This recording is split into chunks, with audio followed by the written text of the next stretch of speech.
1.6. In the previous lecture, question number 1.5 we have discussed. Now we have discussed question number 1.6 based on electric charges and field based on NCERT pattern. Now the question is that 4-point charges QA, QB, QC, QD are placed located at the corners of a square ABCD of side 10 cm. What is the force on charge 1 microcoulomb placed at the center of a square? In this type of questions, we have draw the diagram first. There is a square of ABCD. This is the square of ABC.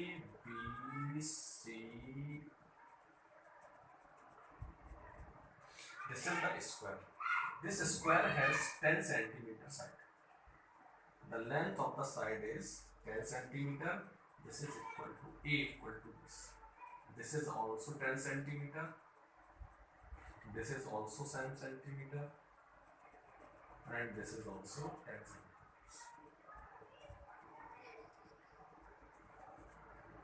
What is the force on the charge 1 microcoulomb placed at the center of the square? First we have to determine the center of the square. This is the center where the two diagonals meet at the point.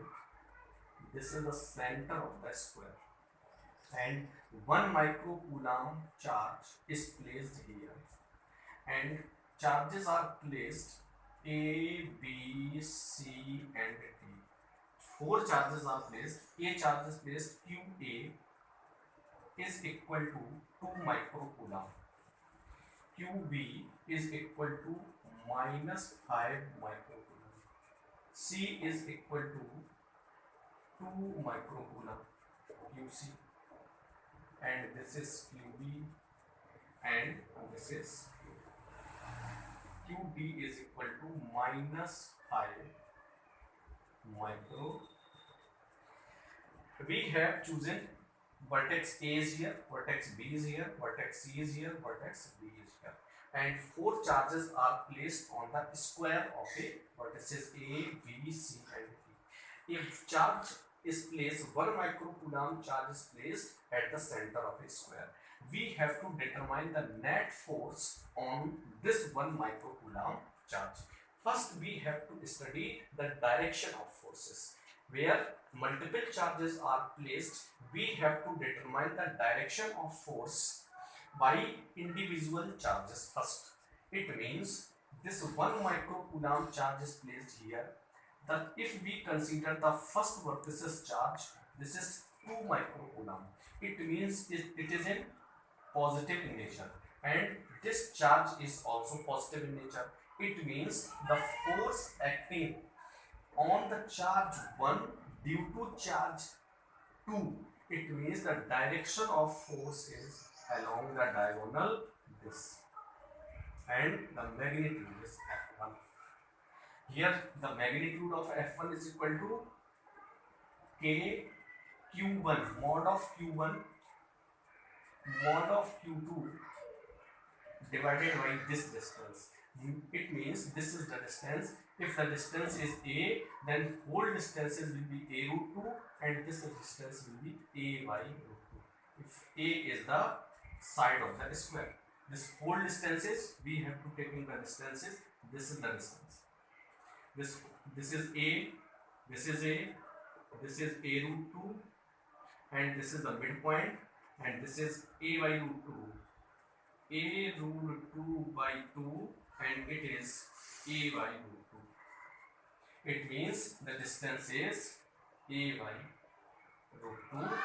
This is the force of F1. Now, if we take the charge B, the point charge is placed at B.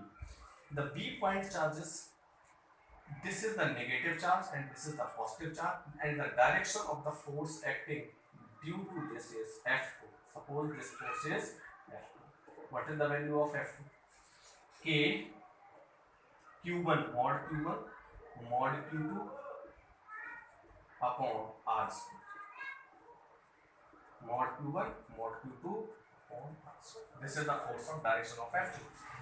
This is the charge C, this is the point charge, this is the vertices of square, and the charge is placed, and the direction of the force. This is positive, this is positive, there is a repulsion, and the direction of the force F3 is. What is the value of F3? The magnitude of F3 is K Q1 into Q2, 2 into 1 into 2 divided by A by root 2 by square. And now we have taken the charge, fourth charge is placed at the vertices of the this is negative, this is positive, there is a attraction, there is a attraction between them. There, this is negative charge and this is positive charge, and this is attraction. And the direction of force is F4. What is the magnitude of F4? K 1 into 5 divided by A by root 2 का square. This is the, so if we taking F1, this is F1 and this is F3.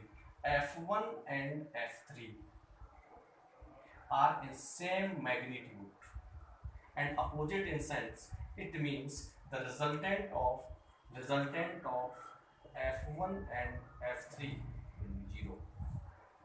Now we can taking F2, this is F2 and this is F4.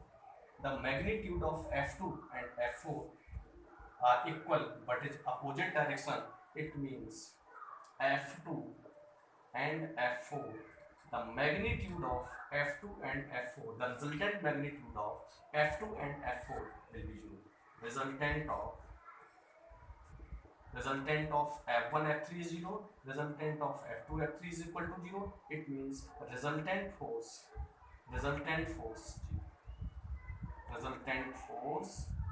is 0, which is placed at vertices.